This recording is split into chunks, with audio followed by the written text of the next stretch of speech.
எடப்பாடி பழனிசாமி இருக்காருல்ல, இந்த அதிமுக கட்சியோட பொதுச் செயலாளர்.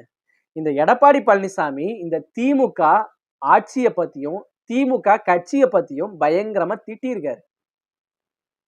எடப்பாடி பழனிசாமி என்ன சொல்றாருன்னா, திமுக ஆட்சிக்கு வந்ததுக்கு அப்புறம் தான் இந்த தமிழ்நாடு சுடுகாடா மாறி இருக்குது. திமுக ஆட்சிக்கு வந்ததுக்கு அப்புறம் தான் நிறைய ஊழல் நடக்குது. திமுக ஆட்சிக்கு வந்ததுக்கு அப்புறம் தான் கஞ்சா நிறைய விற்கிறானுங்க சின்ன சின்ன பசங்க. திமுக ஆட்சி வந்ததுக்கு அப்புறம் தான் போதைப்பொருள் நாடாவே, போதைப்பொருள் ஸ்டேட்டாவே இந்த தமிழ்நாடு மாறி இருக்குது. திமுக ஆட்சிக்கு வந்ததுக்கு அப்புறம் தான் மதவாத அரசியல் இருக்கு. திமுக ஆட்சிக்கு வந்ததுக்கு அப்புறம் தான் குடும்ப அரசியல் இருக்குது அப்படின்னு நிறைய திட்டியிருக்காருங்க திமுக அரச. சரி, ஆரம்பத்துல இருந்து சொல்றேன். திமுக ஆட்சியில ஜாபர் சாதிக் அப்படிங்கிற ஒரு ஆள் இருந்தானா? அந்த ஜாபர் சாதிக் யாரு? திமுக கட்சியில இருந்துகிட்டு தமிழ்நாட்டு மக்களுக்காக நல்லது பண்ண வேண்டிய ஒரு ஆள். ஆனா நல்லது பண்ண வேண்டிய ஆளே போதைப் பொருள் கடத்துறான். ஒரு பக்கம் போதைப் பொருள் கடத்துறான ஜாபர் சாதிக்கு, இன்னொரு பக்கம் தமிழ்நாட்டு மக்கள்லாம் நல்லா இருக்கணும் அப்படிங்கிற ஒரு காரணத்தினால இந்த தமிழ்நாட்டு மக்கள்லாம் நல்லா இருக்கணும் அப்படின்ட்டு உதயநிதிட்டையும் மு.க. ஸ்டாலின்ட்டையும் நிதி கொடுக்குறான். நல்ல விஷயம்தான். நல்லது பண்ற ஆள் நீ ஏன் போதைப் பொருள் கடத்தணும் அப்படின்னு எடப்பாடி பழனிசாமி கேட்கிறாரு. இந்த பக்கம் இந்த பிரஸ்ல இருக்கிற ஆளுங்க, செய்தியாளர்கள்லாம் எடப்பாடி பழனிசாமி பார்த்து என்ன கேட்குறாங்கன்னா, அதிமுக தமிழ்நாட்டை ஆண்டுட்டு இருக்கும்போது, அதிமுக ஆட்சியில இருக்கும்போது தான் நிறைய ஊழல் நடந்துச்சாமா. நிறைய டாஸ்மாக்லாம் 1க்கு 2 ஆச்சாமா, 5க்கு 10 ஆச்சாமா. அது மட்டும் இல்லாம ஊழல் நிறைய நடந்ததாமா. எடப்பாடி பழனிசாமி நீங்க இந்த பால் பண்ணையில ஊழல், நெய்யை கடத்துறது, அதுக்கப்புறம் தயிரை கடத்துறது, வெண்ணெயை கடத்துறது அப்படின்னு எடப்பாடி பழனிசாமி இங்க நிறைய ஊழல் பண்ணீங்களாமா அப்படின்னு இந்த செய்தியாளர் ஒருத்தர் கேட்கிறான். அதுக்கு எடப்பாடி பழனிசாமி என்ன சொல்றாருன்னா, யார் சொன்னது அப்படின்னு கேட்கிறாரு. அதுக்கு அந்த செய்தியாளர் என்ன சொல்றான்னா, அண்ணாமலை தான் சொன்னாரு அப்படின்னு சொல்றான். அதெல்லாம் கிடையாது.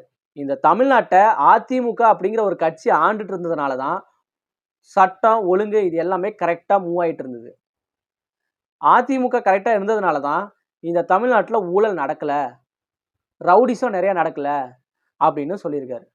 சரி, அண்ணாமலை எடப்பாடி பழனிசாமி என்னைய பார்த்து இப்படி பேசியிருக்கானே, அண்ணாமலை மட்டும் ஒழுங்கா? இந்த பிஜேபி ஆளுது பார்த்தீங்களா ஸ்டேட்ஸு நம்ம இந்தியாவில், அந்த ஸ்டேட்ஸ் எல்லாமே இந்த போதைப் பொருளுக்கு அடிமையான ஸ்டேட்ஸ் தான்.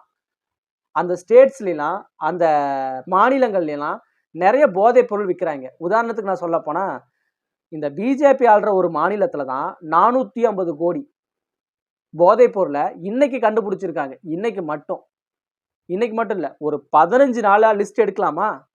அந்த 15 நாள் லிஸ்ட்ல எத்தனை இடத்துல போதைப் பொருளை விற்கிறாங்க, எத்தனை பேர் டெய்லியும் அரெஸ்ட் பண்ணப்படுறாங்க அப்படின்னு. சரி, உதாரணத்துக்கு சொல்ல போனா, இப்போ பிஜேபி ஆள்ற ஒரு ஸ்டேட்ல ஒரு ஸ்கூல் காலேஜுக்கு பக்கத்துல 2138 பேர் கஞ்சா விற்கிறானுங்க. அதுல 148 பேரை அரெஸ்ட் பண்ணிட்டாங்க. மிச்ச பேரை தேடிட்டு இருக்காங்க. இதனால யாரு பாதிக்கப்படுறா? இந்தியாவில் இருக்கிற இளைஞர்கள், இந்தியாவில் இருக்கிற மாணவர்கள், அவங்களோட ஃபியூச்சர்லாம் நாசமாக்கிட்டு இருக்கானுங்க. அந்த மாணவர்களோட அப்பா அம்மா ரொம்ப பாதிக்கப்படுறாங்க. தான் பசங்க படிக்க போன காலேஜ் ஸ்கூல்லாம் இந்த போதைப் பொருள் கஞ்சாவுக்கு அடிமையாகி அவங்களோட வாழ்க்கையை அழிச்சுக்கிறானுங்க அப்படின்னு அந்த பசங்களை பெற்ற பேரண்ட்ஸ் ரொம்ப வருத்தப்படுறாங்க. இதுக்கெல்லாம் காரணம் இந்த திமுக அரசும் இந்த பிஜேபி அரசும் தான் அப்படின்னு எடப்பாடி பழனிசாமி சொல்லியிருக்காரு.